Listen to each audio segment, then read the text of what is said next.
I have been spending the year, kind of 2 years in a lot of ways, going over the success principles.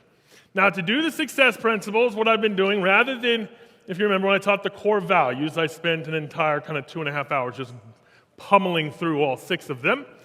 And what I've been doing this time is going back through and giving one principle per talk, which has been fun because most of them can be summed up in about a paragraph.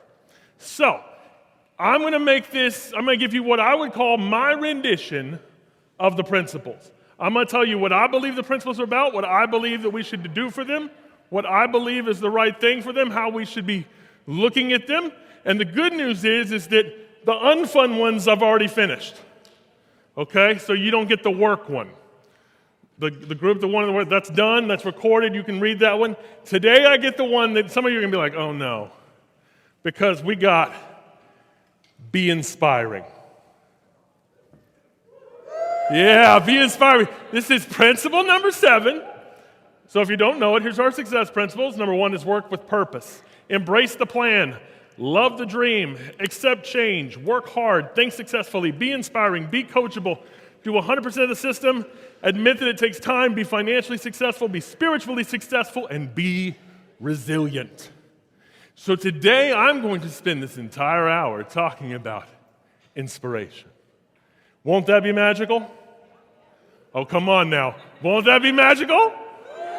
I promise you, you're going to learn something. I promise you. I know what some of you are already thinking. Oh, Grace, that's another motivational class. No, this ain't going to be a motivation. This is going to have application. I'm going to apply it. Because at the end of the day, this one's kind of the one I feel like is the most important right now. So I want to master it. Here's where we went through them. So if you've been following along online, 1 was purpose. So the first one was purpose, was the why behind everything. Principle number 2 was the plan, which is the what, which gives us the direction we need to go. Principle 3 is the fuel, that's love. Principle 4 is the decision to change so that we can make 1, 2, and 3 a reality. Number 5 is work. That's the one that nobody likes, but it's the one that's required to actually make any of this happen. Principle number 6 is the mindset we need to be successful. And principle number 7 is realizing you are inspiring others with your success. That's the thing that I want to get everyone to understand. That inspiration isn't just something that someone chooses. It isn't just something I do. It isn't like I just get up and my job is to inspire. Whether you realize it or not, every single person in this room is inspiring all the time. You are inspiring all the time. Now you may think, no, I'm really not. I can tell you, anybody in here have kids? How many of you have heard your kid repeat something that you didn't intend for them to repeat? How many of you have sat in the car and you would have said, there is no way they are listening. There is no way they're paying attention. They're in their own little world. They're playing with their iPad. They're coloring. They're doing something else. And then all of a sudden they pipe up and ask a question about the conversation that's an adult one. What's going on with Sarah? Nothing. It's because you're inspiring. They're watching you all the time. They're learning from you all the time. But the trick is that doesn't just mean children. Your patients are doing it too. They're watching every move you make. They're listening to every word that comes out of your mouth. They are constantly being influenced by you. So the good news and the bad news today, if you've ever wanted to be one, if you've ever been on Instagram at all, here's the thing we all need to recognize. Every single person in this room is an influencer. You may not have 100,000 followers, but you're influencing a lot of people. It's everywhere. So if we're going to do this thing, if we're going to understand inspiration, we must start realizing and believing that you're going to inspire everyone around you, whether you like it or not. Well, what that means is when you have a good day, you inspire for good. But when you have a bad day, you can also inspire for bad. But the inspiration doesn't stop. You are constantly putting your influence on people. You are constantly doing things. So if chiropractic is going to inspire the world, that can't happen if we aren't the ones out talking about it. If we aren't the ones pushing it. It can't just do it on its own. It can't just magically happen. It can't just fall into place. It's going to take an inspirer. That's why I always love that, we have the two founders. We have BJ and we have Dee. Dee is the dad, created it. But we call BJ the developer, because he's the one that took it to the world. He's the one that grew the schools to hundreds and hundreds of people. He's the one getting celebrities involved. He wanted to take it to a different level. That's the kind of inspiration we're going to need. But if we're going to do it, there's one thing that makes really, really easier, and that is to stay positive. Because we can influence either way, if we're not staying positive, we're going to lead the wrong direction. We're going to push the wrong direction. Let me give you an easy example. Now, I'm not saying you should do this, but this is what I've done. A month ago, I deleted all social media from my phone. I deleted every game from my phone. And the simple truth is, this has been the happiest month of my life. Because I'm not just buried in, let's say, I'm not on the toilet scrolling through videos for 2 hours. Anybody else? Yeah, none of you do that. I know, it's just me. It's been the happiest I've ever been. So I even took it one step further. I said, you know what? I'm not going to do negative music anymore. And I like negative music. X gonna give it to you. I love all that. I love me some anger music. But it's not doing me good. It's not making me think right. It's not making me act right. Here's what I will tell you about inspiration, because I've learned this as we've been doing stuff in our company. When I'm negative, my thoughts of everyone around me are negative. And then I start to assume that everybody I'm with is negative. And then I start to think that all of my staff and all of our team is thinking negative. But if I'm thinking positive, if I'm like, this is awesome, life is good, everything is butter, we're going to make it, we're going to do it, we're going to have the greatest day of our lives, then it doesn't matter what happens. See, what really happens is to be able to choose positive also means one other side. It means you have to recognize that you are being influenced.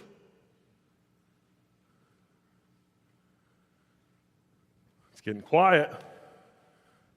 You're getting influenced by things that aren't great. You want to know why you're thinking negative? Maybe it's because you watched the news this morning. Maybe it's because of the things you listen to on the radio. Maybe it's because of the people you're reading. I'm not much for politics. I'll be honest, I don't ever talk about, if you've listened to my podcast, you know that I am very against even saying what side you're on. Because if I'm honest, I think both sides suck. I think they're all, and the reason they're bad, the reason I don't like either side, is very simple. Neither one is happy. Have you ever noticed this? The only thing that any side does is complain about the other side. And if they're not complaining about the other side, they're hypotheticalizing about all the bad things the other side are going to do. And that's all we talk about. So I don't do it. I want to be good. I want to inspire for good. I want to think good. I'm only reading positive stuff. I'm only listening to positive stuff. I want it to be right. I want to put myself in an inspiring position. I want to make sure that everything around me, everything I do, everything I take in is inspiring. Because I'm realizing that if I'm not inspiring for good, I'm inspiring for negativity. I'm inspiring for bad. So if you could, Christian, if you wouldn't mind backing up and hitting the lights for me. This is not a video, but I want to give you a little tour of my office. Okay? No, most of you have seen my office. Oh, look, it's like, welcome. Most of you have seen the backdrop. You've seen my name plastered across me in all the videos, but I don't ever let anyone see the rest. There's typically a reason. However, today is a different day. So I want you to see where I work. So this is my office. Now, you'll notice some things about it. I'll just kind of point out and explain to you what inspires me. Because I want to be around things that inspire me, because when I get negative, I can look up and be like, ooh, I like that. So I've got a Tron arcade. I'm a big Tron fan. I know most of you don't know what that is, but that's okay. So I have all the Tron toys up above my head that hopefully never fall. I've got a Tron arcade in the back. I've got over here on the right, there's a area that is dedicated to chiropractic. That is B.J. Palmer's lamp that was in his retirement home. So I have that sitting in there. I have his bust. I have his letterhead. I have a book signed by Dr. Logan from Logan College of Chiropractic. I've got just a bunch of little fun collectibles for chiropractic. I've got over on the other side, I've got my awards. I've got sneakers. Those are actual Jordans worn by Fat Joe, which I think is really cool. I've got books. I've got all sorts of things. I've got all this stuff on my desk. I've got a statue of Robin Hood, Chewbacca. There's a life-size Funko Pop of Michael Jordan on there. Lots of stuff. Now I know some of you are looking, it's like, this is who's leading us? Yes, this is different. I know it's different, but this inspires me. The other side, if you look at the other wall, I've got some collectibles on the left side, but then I have what I call my wall of influence. And these are pictures that I always keep up that I can look up at while I'm working to make sure I'm staying influenced by the right people. I've got Dr. Robert Schuller top left, Billy Graham next to that, my grandfather, Alvin. Dad's right there, Stephen Furtick above there. Left around the other side, we got Jim Henson. We've got my brother. We've got pastors Dr. Darius Daniel, Michael Todd, Rich Wilkerson. We've got Walt Disney, Muhammad Ali, Elvis Presley, Michael Jordan again, and the brilliant businessman, Mr. Michael Scott, over on the far corner. Now, I do this because I believe my environment matters. You can hit the lights again, Christian, if you don't mind. Thank you, sir. I do this because I believe environment matters. I want to be inspiring. I don't want to be negative. This is why I teach a lot of classes on your offices and how I think they should look. Not because I'm trying to make you look weird or trying to make you do things that you're uncomfortable. It's because I want you to be in a place that's inspiring. I don't see anything inspiring about spines on the wall. I don't see anything inspiring about making things look like a hospital. Do I like a hospital? No. It's the last place I ever want to go. But I want you to get inspired. I want you to realize that you are being influenced on a minute-by-minute basis. See, you're being inspired all the time. I want you to work in a space. See, you realize even the hotels, you realize we could pick cheaper hotels. We could have these conferences at a motor lodge. Would you think differently about us if we were at a motor lodge? Would you be influenced differently if you were at a motor lodge? No doubt. You'd be like, oh, this isn't inspiring at all. There's a man out there with his shirt off. Yeah, there's something happening. I want you to be inspired. See, this is why we make you dress up. I love dressing up. I love that I love this guy with his wig. That's awesome. That's awesome. Some of you in here looked at him and like, why are his legs showing? I get it. However, that's fun. I want to inspire. I remember, we have come a long way in integrity. We have come a very long way. There was a time where we used to, most of you don't know this, but we used to wear suit and ties and dresses only. It was formal attire required. It used to be a 2-day conference, formal attire required. Saturday was 9 a.m. to 5 p.m., not 9 to 1. And Sunday was 8 to 11. And we started noticing something. We started adding some fun things in, like we had a band. We hired a band to be here at 8 a.m. to rock this place out. And I'm telling you what, it was the awkwardest meeting I'd ever been at. It was like the Pentecostals invaded the Baptists. Like it was, this rock band had infiltrated all these nicely dressed people who did not know what to do. And we were like, I don't know what this is. Maybe the band thing doesn't work. Until we had a summer spectacular in Chicago that was a Hawaiian themed. It was an island themed event. And we told everyone to dress Hawaiian. And we hired a reggae band. And we're like, this is it. We're going to see how this works. We'd been suits up to that point. We hire a reggae band, and we tell everyone to dress Hawaiian. And I kid you not, 2 hours in, we had a literal mile-long conga line going through the deal. Everybody was dancing. Everybody was having fun. Everybody was just in it was like a different group. But we inspired something different. See, I'm not saying that we're not inspiring now. We are inspiring now, but we have to keep inspiring. This is why we bring in speakers like Coach Ken Carter. Next year, we're going to do more celebrities on our live streams, starting in the winter. In the winter, how many of you have seen the show The Office? We are bringing in Mr. David Wallace from The Office. So that Andy Buckley, who plays David Wallace, is joining us for our winter conference. In the summertime, for our summer stream, because we like to do summer-themed things anyway, we are going to have the CEO of Duck Commander, Willie Robertson. So Willie Robertson's going to be joining us for that one. See, we like to inspire for good. I want to inspire you. I want to kick this up a notch. So we got some fun things coming, some neat things. But here's the dilemma. Like I said, there are two sides to this. There are two sides to inspiration, as exampled by here.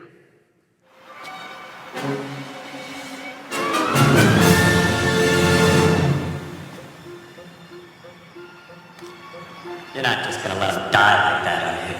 My shoulder angel. Don't listen to that guy. He's trying to lead you down the path of righteousness. I'm gonna lead you down the path that rocks. Oh, come off it. You come off it. You. You Infinity. Listen up, big guy. I got 3 good reasons why you should just walk away. Number 1, look at that guy. He's got that sissy stringy music thing. We've been through this. It's a harp, and you know it. All right, that's a harp, and that's a dress. Robe. Reason number 2, look what I can do. What? What does that have to do with anything? No. He's got a point. Listen, you guys. You're sort of confusing me, so, be gone. Or, however I get rid of you guys. That'll work. What's important to see there is there's an old quote that I learned when I was young. It's always harder to do the right thing because the wrong thing is always more popular. You realize it's so much easier to be negative? It's so much, because that's what everybody else is doing anyway. It's so much easier to complain. Isn't it easier to complain when you got up this morning? Some of you got up and drove here. We're stuck with each other for hours. Then you had to get into this room. You had to find a seat. Oh, I got to sit through this conference. It's just so much easier to be negative. It's so much more common. See, it's good versus bad. See, I want to even relate it in a different way. Doctors, do you see your coach as a good thing or a bad thing? Oh yeah, there's some awkward faces I'm seeing. Do you see your coach as an inspiration for good, or do you see your coach as a pain in the butt? See, it's important to recognize it, and I realize, look, I'm not an idiot. I realize that there are some coaches we like them, and there are some coaches sometimes we don't. There's sometimes it could be a week-to-week thing. It can change. However, if you see them as an inspiration, you won't be mad when they push you. Every now and again, I'll say, we should change coaches. And I'll see someone's like, no, I want to change coaches. Why don't you want to change coaches? Because if I see you're not taking pushing, the inspiration isn't there. See, I'm an old school guy. Your coach is supposed to push you. You do realize that, right? Like, did anyone in here play sports in high school? Did anyone in here have a coach that cared about how they felt? Did anyone have a coach that hugged them every time they showed up? Did anybody have a coach who treated them like they were just here for your comfort? And yet, this is how we act on the phone. I can't tell me offices, I say, like, why is the coach being mean to me? Because they're a coach. It's the job description. They're not supposed to hug you. They're supposed to hold you accountable. They're supposed to push you. Are you going to like it? Not always. I can tell you this. I played football. I hated up downs, burpees, whatever you want to call them. Hate them. Still hate them. Not going to do another one again. I didn't like running. God did not build me to run. But I'll tell you this, when Coach said, take the hill, guess who took the hill? When Coach said 25, guess who did 25? I didn't say, that just doesn't work for me right now. Let me think about it. No, man. Inspiration. Inspiration. See, you have to see your coach as an inspiration, or even when you don't like what they're pushing you to do. I can tell you this because so much time has passed. I hated football. I was built for it. God played some tricks on me. I was made for it. I hated it. I am not an athlete. That's not, I can do stuff. I can throw balls. I look like it. I can look the part. But my game is Star Wars, Tron, comic books, Goonie, like 80s movies. Like, I like me some pop culture. That's my wheelhouse. I can say this now because I'm married. I had stuffed animals on my bed in college. Yeah, isn't that awesome? It was awesome. Winnie the Pooh right up front. Love that guy. Very relatable. I love that stuff. But see, I started to learn really early, if I'm going to do stuff, sometimes I have to be pushed. So as I was growing up, everybody was pushing me to play sports. I was like, nope, I don't want to play football. That's mean. I don't like to hit nobody. I don't want to do it. Then something happened. A little guy named Trev Alberts moved in across the street from me. And he invited me over. And I'm in Trev's house. Most of you might know him now. He's the athletic director at the University of Nebraska. Trev invites me in, yeah. He's a good thing. Trev invites me in, and he's got this huge home gym. He had just retired from playing with the Indianapolis Colts. He's got this huge home gym, and he looks at me and goes, you play football? I'm like, He's like, no. You play football. You play football. You're going to be here every Monday, Wednesday, and Friday, and you're going to work out with me. And I was like 13 or something. Like, I was this little kid. He's like, you're going to work out with me. Probably 15. And I didn't want to do it. But when Trevor Howard says, you're playing football, I'm playing football. He was bigger. He looked mean. He was coach. He didn't give me an option. He didn't say I didn't have a choice. I worked out with him 3 days a week for a couple years. Junior year, made varsity. And I did it. But I hadn't done it if he inspired me. Now, do I have a lot of great memories from football? Yes. Do I have a lot of negative ones? Yes. But it's an inspiration and something that I would have never experienced, and a thing I would have never had. I would have never got a letter jacket. I would have never done all the things. I would have never got to go to state. We won our state championship. We got to play in Memorial Stadium. Like, all these experiences I never would have had if I hadn't had that inspiration. But bear in mind, it was an inspiration I didn't know I wanted at the time. It wasn't an inspiration. I realized how it was going to play out. When I heard it initially, I thought, no, I don't want this. But there was a reason for it. And there's a lot of times that your coach will tell you things and you don't understand the reason behind it. You don't understand why they're saying to do it. It just sounds bad to you. But maybe it's because there's something coming from it. Maybe there's something on the other side of this that you haven't experienced yet.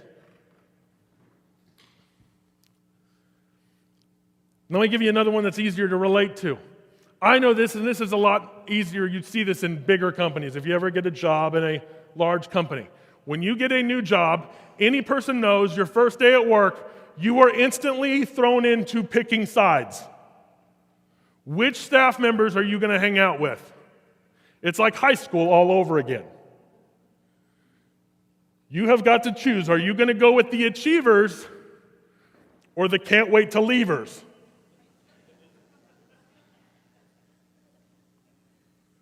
Now, docs, owning docs, let me give you just one real quick example. If you hire a new person and you think about this happening, and your first thought is, oh man, I hope they don't go make friends with Sarah. Sorry, Sarah, if there's a Sarah in here. Sorry, Sarah, I'm sorry. I try to skip over Karen. I feel like we use that one too much. So if I say in my head, oh, I hope she doesn't go with Sarah, then, sorry, Sarah, we should probably let Sarah go. I'm sorry, not you. You're awesome. You're wonderful. However, that's the thought. If you don't want them to be around somebody, that means they're going to influence them the wrong way. I don't want someone on my team that's going to influence others the wrong way. If I know that everybody's going to influence, I don't want them to go the wrong way. I don't want to pay all this money for all these coaches, do all this stuff for all this change, and then still provide and pay for someone else that's going to ruin it all. I want to influence for good. See, influence is recognizing that there's really two choices. It's serve or self-serve. That's it. You either serve or you're a self-serving person. You're either interested in helping others or you're interested in what's in it for you. See, when you choose serving, you are making decisions to change the world. When you choose self-serving, it's all about you and your free time. Here's an example. We've said this for years. We have said this quote. You'll have heard it many times. It's in multiple classes. There's always room for one more. There's always room for one more. We always say there's always room for one more. That means there's always room for one more patient. But let me ask you an honest question, y'all. Let me ask you, when one more shows up, 1 minute to close, let's do this. One person said, let's do this. The rest of you are like, well, you know, there's tomorrow. They could come back. There's always, they show up 1 minute before you go to lunch. Oh, we close at noon. We've got to drive 2 hours for lunch because that's why we take 2 hours off. Now this person's here. Is there room for one more or is there not? Is it about serving or is it about you? I like that answer. What's your reaction when one more calls over lunch but you're technically closed? Ooh, that's my real question as a patient. That one drives me bonkers.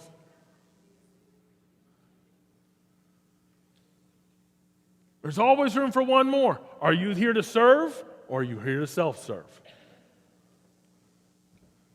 So I want to quickly go over what I call the 4 audiences of inspiration. These are the 4 audiences that we are constantly going to be inspiring. So if we can recognize the good versus the bad, I want to focus on the good. I still want to point out the bad so that you can recognize when you're thinking bad. Because it will happen. There will be moments where you think you are good, you think you're inspiring for good, and then you'll realize, wait a minute, that thought was all about me. That's not going to help. The first one is inspire chiropractic to the public. See, the only way I can start thinking, I want chiropractic must be a necessity. We must talk about chiropractic like it's a necessity, not talk about it like it's an option. Option doesn't work. It's necessity. They need this. They need it. They need it. They need it. The only way I can start thinking something is a necessity is if you plant that seed first. You have to constantly communicate that I need chiropractic so that I eventually think of it first. You know, the honest trick to a screening, you want to go do a screening, the honest trick to the screening is just saying, you need to come in. Not, it'd be a neat idea if you came in. Oh, you could think about it. You need to come in. You need to do this. I taught this phrase because to me, this is the most important phrase. This is the one we need to learn. This is the one we need to say. This is one we need to repeat. We still aren't doing it, so I'm teaching it again. There's 4 simple words. You need an adjustment. You need an adjustment. Say that. You need an adjustment. I was this side. Come on, people. You need an adjustment. Now, everybody, you need an adjustment.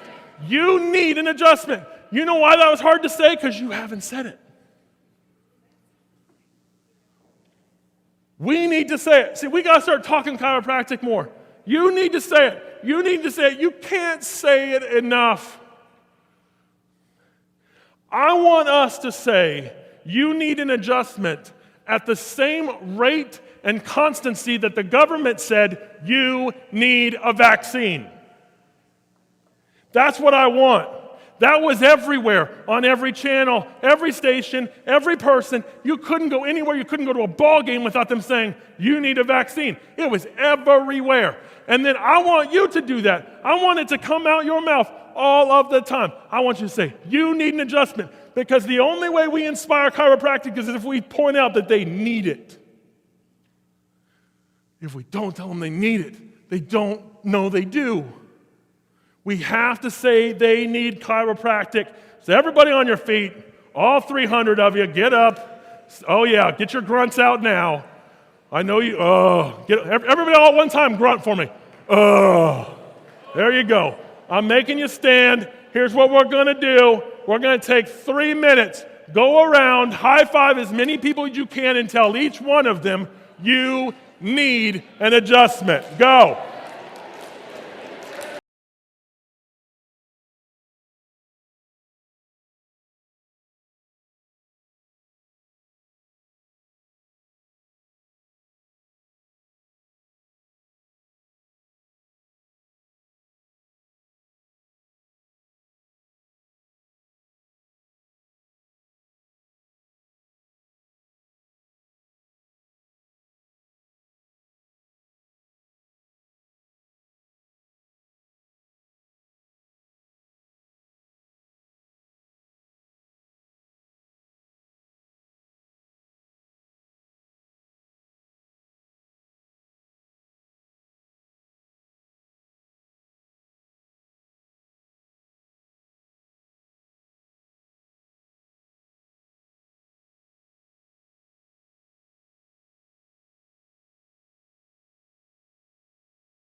All right.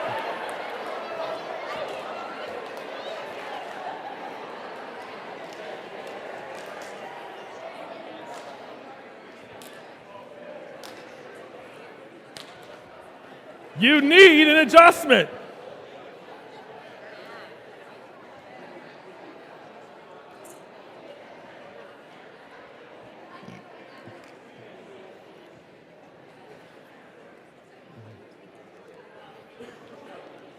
See, the reason why it's important for us to do that is because if I don't just make you do it, you're not going to do it. You're not just going to choose to go do it. You're not going to just choose to say, you need an adjustment. Because what we like to do is we like to do the latter. The reason it's hard to say you need an adjustment is because it's forceful. It's going in with no excuses. You need an adjustment. It's not what we typically say. Have you ever been adjusted? When was the last time you were adjusted? I don't care when the last time was. You need one now. You need one today. I don't care how many you've been to in the past. I know you need us now. You need an adjustment. You need an adjustment. But if you watch yourself, you got to watch yourself, because here's what we'll do. I've seen the profession do it. I've lived it. I have lived it.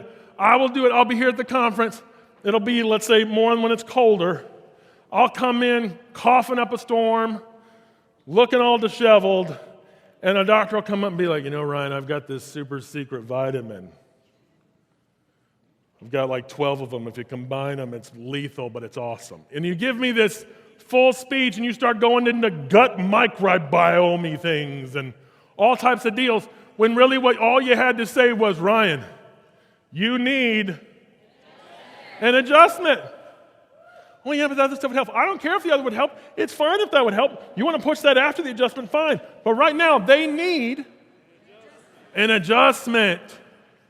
See, that's the kind of inspiration I'm looking for. You need an adjustment. Stop talking about everything else. Stop pushing everything else. Stop thinking everything else is cool. You right now have the coolest thing since sliced bread. You got chiropractic.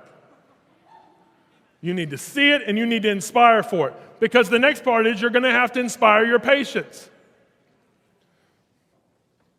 We must constantly be aware of how we are inspiring our patients with every look, with every statement, with every question, with everything that we do, every communication, we are inspiring them. You are a mirror, and your patient is a mirror. So when you walk in and you go up to greet them, if you look miserable, they're going to become miserable. If you're unhappy, they're going to be unhappy. If you look like you don't want to be here, they're going to stop coming. Because their instant thought is, well, if they don't want to be here, why am I paying for this? You are the mirror.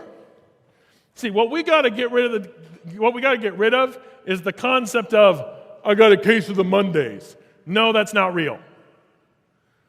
Or the people that say, I haven't had my coffee yet. I've noticed something about them. They never have enough coffee.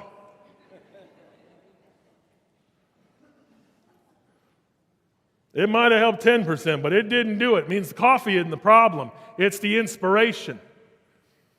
It's the level of positivity. It's not, well, I just need a cup. No, you don't. You need a change. See, we are inspiring them all the time. See, I lead a very simple thought process. I believe that when you work in chiropractic, you should be a model of wellness. That's what you should see yourself as. You are modeling wellness. If I, as a patient, walk in and you all look miserable, you make chiropractic look miserable. If I walk in and you all look like you're the happiest, go luckiest, skip around the room type of people, I'm thinking, this office has something. This is something different. I haven't experienced this. I don't know what they're on, but I kind of want it. Kind of want to figure this out. Now, one of the easiest way to do this, I'm not saying you have to change everything about your mindset. I'm not saying you have to alter who you are. What I'm saying is here's one simple thing every single one of us can do.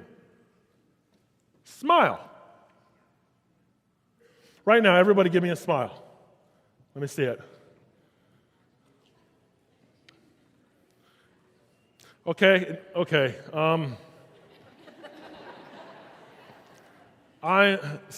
Some of you didn't. Some of you looked like it was painful. So here's what we're gonna do. I need a real smile. See, I need you to smile. People want to see you smile. Everybody wants to see you smile. When you walk into a hotel, do you want them to smile at you? When you go to anything, do you want people to smile or do you want them to be negative? You want them to smile. So here's what we're going to do. We're going to do it right now. I've got a timer up here. We are going to smile, all of us together, for 1 minute. Oh, look at that. Was a what? What? Yes. We're going to smile for 1 minute. Everybody, eyes forward. I'm going to do it with you. Here we go. On your mark. Get set. Eyes forward, don't let it go. Go! Give it to me. Stop. You can't smile and talk. Give it to me. Smile. Smile. That was 10 seconds. Smile. Smile, come on. You can do it. You can do it. Smile. Keep going. Keep it going. And stop. Stop. Was that okay? Did you survive? Well, I cut it early. That was 30 seconds. That was 30 seconds. And some of you were like, make it stop. Make it stop. See, here's what I want. Here's what I want. This is very simple. I want it so that when your day ends, your mouth hurts. I want these muscles to be sore because you smiled at everybody. Because see, here's what we're really good at. This isn't just you, this is every business on earth. This is what everybody does. And I'm telling you right now, we need to stop it if we're going to get this right, if we're going to inspire the right way. The way we change it is, this is what everybody does. Everybody says, you have the person sitting in the waiting room. You come out and you're like, hi, Karen, it's so nice to meet you. Room 2!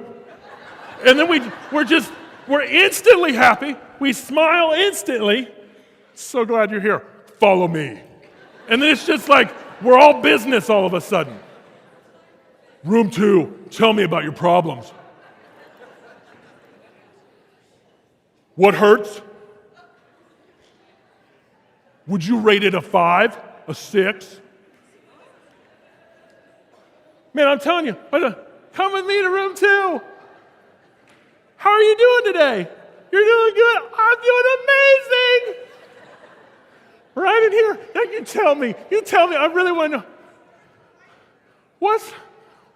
How are you feeling? Is something hurting? What can we help you with? See, that's what I want. I want you to say, that's crazy. I'm not her. No, that isn't crazy. I don't want drill sergeant. I don't want mean. I don't want business. I want happy. One easy way to do this, something I've always believed in, we need to compliment each other more. I did it this morning. I told her, I said, your hair is fire. That hairstyle's dope. I don't know how you do that to make it look like ornaments everywhere, but that is so cool to me. I don't have hair, so I'm jealous of stuff like that. But here's the thing. I want you to get good at compliments. Now, I know what you think. You think, oh, what do I do? Just anything. It's her hair. It's a shirt. It's lipstick. It could be, oh, you took a shower. I don't know. You say something nice. So let's take a moment, turn to the person on your left and right, and give them a compliment. Now.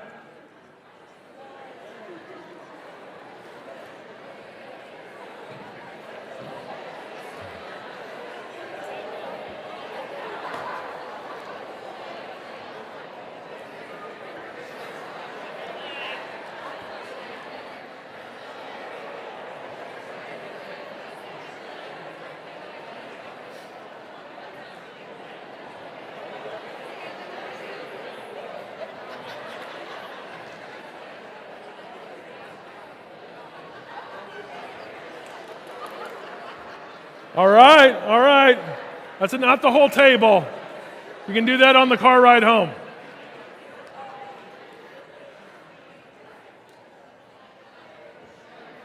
Compliment them. All right, here we go. I got 5 minutes to wrap up 3 points.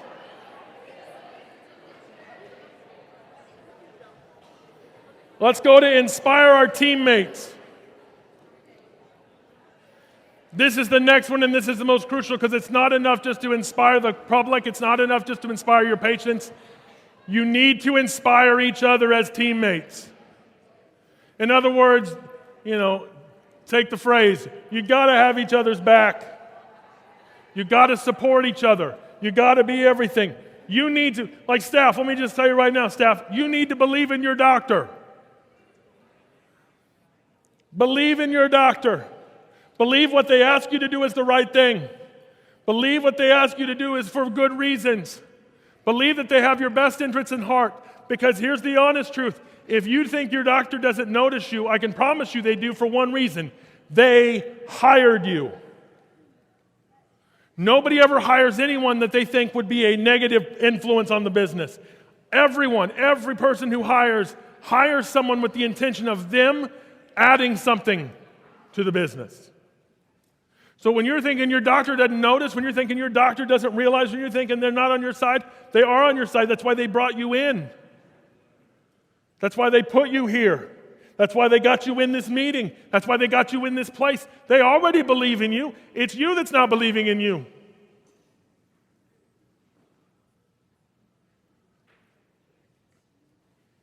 So believe in your doctor. Same goes for you, docs. Believe in your team. Trust your team. If you hired them to do something, have them do it. It's inspiration all around. We have to inspire our teams. We have to notice things. We have to see things. Because I've noticed something. The bigger we get, the harder we fall. When we start off with 1 or 2 employees, there isn't a whole lot of stuff that can go wrong. When you become this Scott Reef section over here, which is how many, Scott? How many we got? 47 showed. Holy moly, it's like a PAD. It's like a... The problem is, as I've said in other classes, I think you're all wonderful. I think you're great. The problem with this is when drama can start. No. This is when issues can start. This is when we can start developing cliques and breaking off and doing the wrong things. Unless we're all here to serve. When we're here to serve, which they are because they could have been anywhere else. You said 47 showed. That means there's some that didn't. I'm not saying every reason. There's some good reasons. There's some good reasons. But they showed. That's inspiration. We can't let our office become a home for poor inspiration. Because that's what really happens. What ends up happening is the more staff we have, we let small little things take over. And we almost can label the person. It's the always late person. They're always late. We just expect it now. Nothing happens. They're going to get here when they're going to get here. The constant texter, the person who's always against everything, the negative cheerleader. I know you think those things are the same, but negative cheerleader is like, I hope this fails. I hope this fails. They're just rooting for the wrong thing. The eye roller, that's my 5-year-old son. He is the eye roller. The early releaser, the person who is just hoping that we can turn off the open sign early and get out of here because, I don't know, happy hour at Chili's, whatever it is. We have to stand up for inspiration. So you staff, if you see something bad going on, tell the doctor. You see some bad inspiration, you see things, you say, I don't want to be a tattletale. I don't care. Here's what I don't want you to happen. See, this is really testing loyalty. If you see something that's happening that's inspiring for the bad and you don't say something, what really is you're not loyal to the purpose, you're loyal to the bad. I want you loyal to the purpose. I want you to inspire for good. So we have to stop things because one little thing, it's like a cancer. All you need is one little speck of it and it spreads. And bad inspiration spreads very, very quickly. And then the last one, we need to inspire the next generation. I realize that can mean different things to different people, but we got to start talking big about chiropractic. We got to talk bigger about it. We got to get the next generation to want to be chiropractors. If you're going home and you got kids, do not say a negative word about your job around them. I don't want them growing up and saying, well, I don't want to be I saw what it did to my dad. I saw how it hurt my mom. No, I want them to see this as the greatest profession because it is. I want them to be inspired by it. I don't want them to see the wrong things. I want everyone, I want the community. I want you adjusting kids because I want kids to see how great this is. We have to give chiropractic its swagger back, man. Because here's one easy thing we do. How many of you have seen the show Quarterback on Netflix? Handful of you. In Quarterback, it's a show where they kind of go behind the scenes. They show both Patrick Mahomes and, what's his face? Help me, Minnesota. Kirk Cousins, thank you. I've tried to forget him. I drafted him fantasy. It's been very bad, so I blocked him out a little bit. Kirk Cousins and Patrick Mahomes get adjusted on the show. Now, here's what I noticed from it. When this happened, when it came out, I got tons of emails from people saying, hey, did you see, did you see, did you see? And every single one had almost the exact same sentence. Can you believe it? They got adjusted. And you know, my honest answer, I wanted to write back and be like, of course I believe it. Of course they do. Every team has a chiropractor. Why are we surprised? See, we got to talk bigger. It's of course they get adjusted. If Patrick Mahomes didn't get adjusted, there'd be a problem. There's a reason he can contort and throw off of one toe. There's a reason he can hobble over and do things that no other quarterback can do. He's getting adjusted. Right there, that's a picture of him getting adjusted. We need to be spreading it. We need to talk about like this is the norm. This is everything. It's having a bigger vision. It's not, is he going to? It's not, they might be doing it. Is yes, this is it, man. This is it. And that's how we inspire for good. Because the next generation needs the adjustment. We have to be the ones. If we don't start in this room being the ones that are inspiring chiropractic for good, it isn't going to happen. The schools aren't going to do it. They took chiropractic off their name. They're not going to push it. They're going to push master's degrees in nutrition. What we need is you. We need you to inspire. We need you to step up. And we need you to inspire the good and that chiropractic works and that everybody needs an adjustment. We're going to take a 7-minute break again. We will be back with Coach Carter.